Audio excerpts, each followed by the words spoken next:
Wow, guys, Infinity War has been out for nearly a week now, and it's already made almost up to $1 billion, and that's really impressive. Anyway, here I am to talk some spoilers with you guys. Now, if you haven't seen the film, please don't watch this video. In fact, if you want to see my review, go see the first review that I did. That's a spoiler-free review, and it gives you all you need to know. But here, I'll be talking about spoilers, so unless you have seen the film, don't watch this video, but come back later. It gives me views. Seeing this film a second time allowed me to appreciate it a lot more. The first time I watched it, I was kind of watching it with a critic's eye view, and I was noticing some things that I had problems with that didn't bother me so much the second time around, but they're still there and prevalent. I won't talk much about them here because I have talked about them before in my spoiler-free review.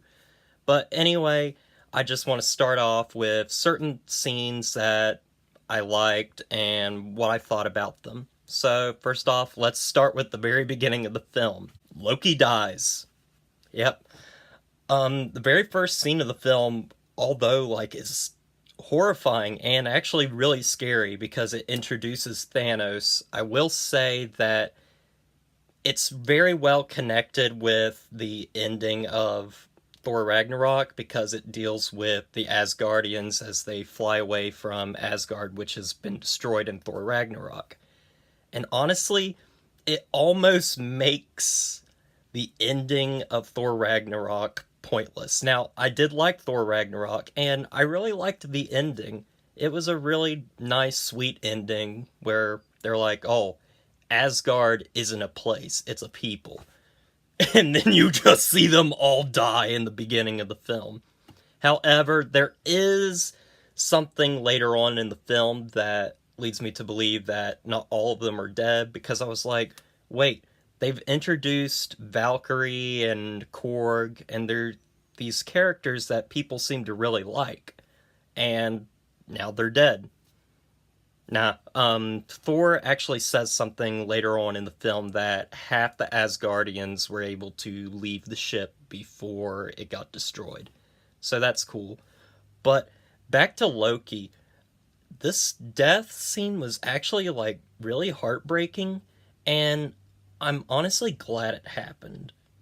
And I hope Loki stays dead. I love Tom Hiddleston, but he's kind of been a crutch lately where they just continue to use him because, well, he is popular, but I feel like Tom Hiddleston is more popular than the actual character is. Tom Hiddleston in the role is fantastic, but I think it's his role as Loki, not Loki, the character. That's what everybody likes. So his death was really heartbreaking, and just I didn't expect it to happen. I honestly thought that he was going to play a bigger role in the film, which didn't end up happening, but I really thought it was a really dark turn. Never have I seen something this brutal in a MCU film, and it kind of shows the stakes we're at, that people will die. Other than that, I really enjoyed that opening scene, and seeing Hulk just fight with Thanos for the first 5 minutes was really, really fun. Anyway, on to another scene. So another scene I really liked was the scene with Doctor Strange and Tony Stark when they finally meet each other. And Bruce Banner is back on Earth and he's explaining to them about who Thanos is. And then all of a sudden they go outside and there's this big ring shaped ship, and honestly it's really intimidating. And then you honestly have this feeling that, oh, this is the end game. You see things happening. Earth is getting invaded, but not in the way it did last time when it was invaded with Loki and everybody. This time it's not played for fun. It's kind of horrifying to watch because we've already witnessed what Thanos can do, and now we're scared to see what he can do on Earth. There's just a lot of silence in the scene. You get some wind gushing sounds, and you see things flying in the air, and honestly, it feels like 9/11 in a way. Yeah.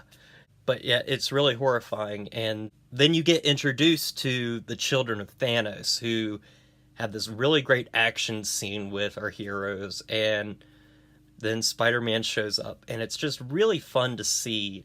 Um, After all the darkness that happened in the first 5 to 10 minutes, it was great to have this just fun little action scene that really ends on a bit of a good cliffhanger as Tony Stark and Spider-Man go up into space on this little circular ship that the children of Thanos have.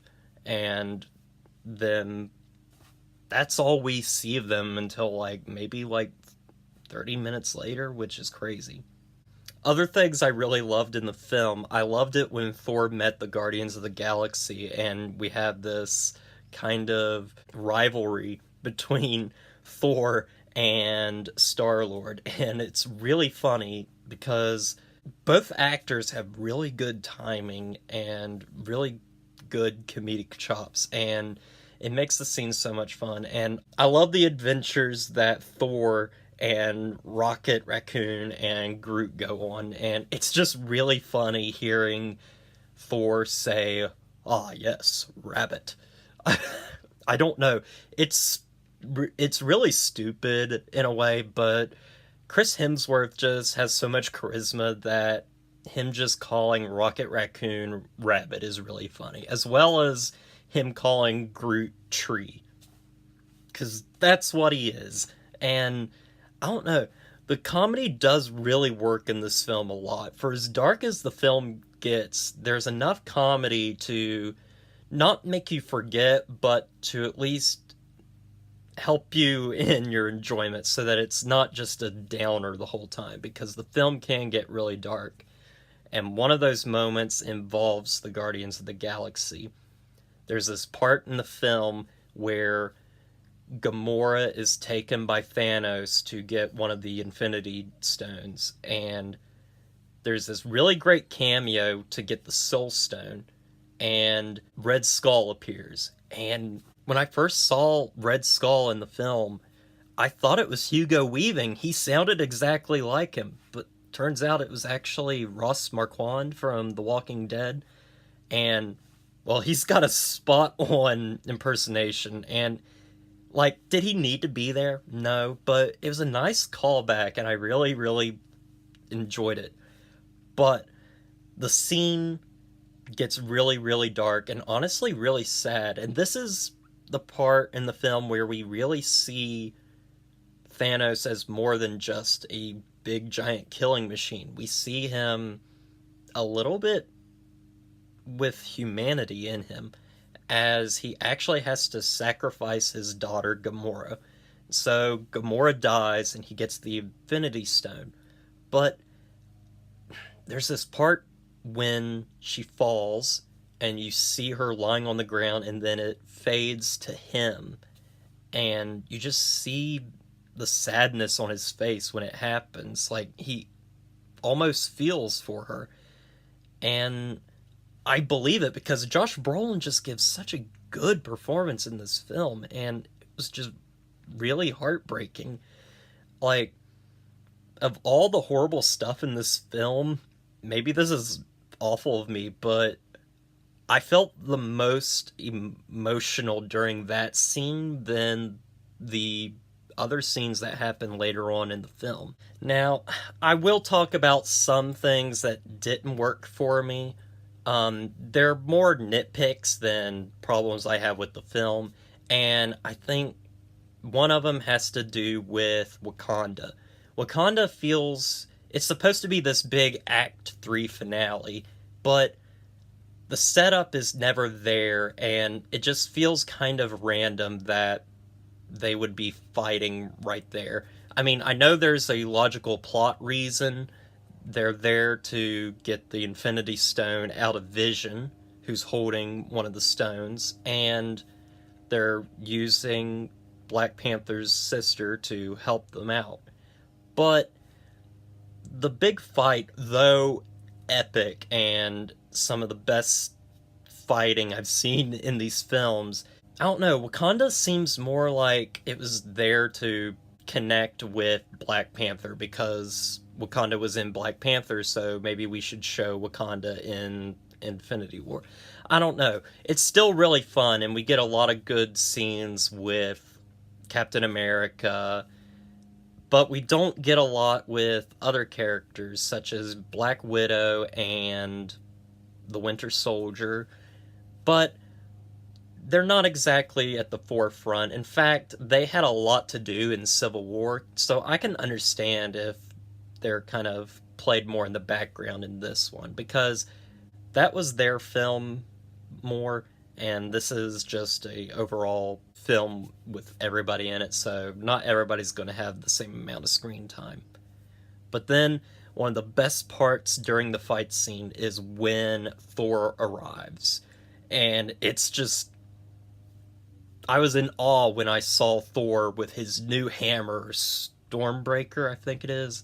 Just seeing him just fight with it, it was great, which leads to another great scene. This actually happens before that scene, where Thor has to go to where his original hammer was forged, where we get a Peter Dinklage cameo where he plays a dwarf, except he's big this time, which funny. But anyway, it's just a really fun scene. I mean, you could see this as really stupid, but it's really well made and really fun to watch as Thor has to basically open up this gateway to get a star to shoot its energy so that they can forge a new weapon for him. I don't know, it's just so stupid, but yet so fun. It's goofy fun, which I really liked, and that leads into his appearance in the battle, which is just fantastic, and just, again, I was left in awe. But then in the third act, you really feel like time is ticking, and then we get to the ending, which I knew something had to happen. I didn't know what was going to happen, but I knew something had to happen because I knew Thanos was going to be in the fourth Avengers movie, but I didn't know how this was going to end. What I got was very ballsy, and I'm actually glad that they did this. Basically, half the Avengers die. Thanos, he gets all the Infinity Stones, and then he snaps his fingers, and basically everybody in the world starts to fade away. Not everybody, but I think Thanos says half of the people in the universe. So people start fading away. The Guardians of the Galaxy fade away. Black Panther fades away. Spider-Man fades away. And that scene is really horrifying and really sad just because he's a kid in this great war, and just to see him fade away like that is just really scary. But the ones that they leave behind, it looks to be the Avengers of the first film, which I think they definitely did that on purpose. I think what they're setting up is that the old Avengers are going to help the new Avengers because let's face it, these guys have made so many movies and their contracts are running out, so might as well sacrifice themselves for the good of the rest of the team. Also, one more nitpick that I have has to do with Hulk. Now, I hate it when movie trailers show scenes that are not in the movie at all. Because I know with film and everything, you end up cutting scenes for time, but when you put them in a trailer, you expect to see them in the film. And we see scenes of Hulk just running in Wakanda, and we never get that because Bruce Banner has this problem in the film where he's not able to Hulk out. And so he has to use the Hulkbuster armor, which is fun and everything, but we don't get to see him fight. I mean, I'm okay with it, but I just feel cheated. But Other than that, it's fine. But honestly, I don't know where they're going to go from here after this because, well, half of them are dead. I know they're all going to come back because Time Stone, it's going to happen, guys. So they're not dead forever, but in comics, nobody's dead forever. But what they did in this film was really great, and it just leaves you on a bit of a downer, but the film does have some hope. In an after credits scene, we have Nick Fury who begins to fade away, but then right before he fades away, he sends out a message to Captain Marvel. And the next movie is Captain Marvel, which takes place in the 90s. So I think what's going to happen in that film is Nick Fury, who's going to be in the film, is going to give her a communicator, and it's like, oh, if we ever need your help again, we'll call you. And then I think the end credit scene of Captain Marvel is going to be her getting the message and then coming to help. That's what I think, though.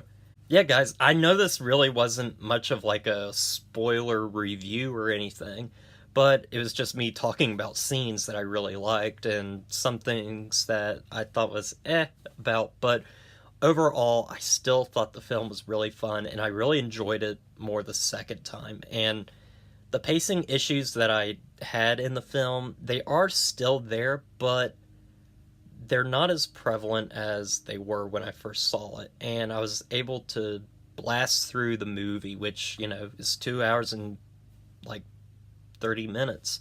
There are some parts in the film near the middle where you do begin to feel its length, but it's fine. So honestly, I don't usually do this, but I'm actually going to reassess the film after seeing it a second time. I've thought long and hard about this. Last time I gave it an 8 out of 10. And with everything I've said, I'm going to give Avengers Infinity War a 9 out of 10.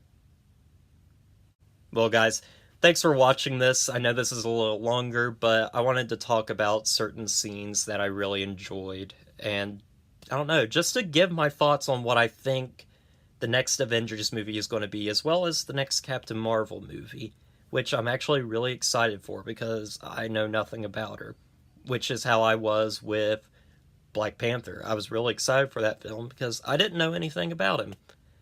Well, guys, that's all I gotta say. So if you watch this video, like, comment, and subscribe to the channel, and I'll see you guys in the next review.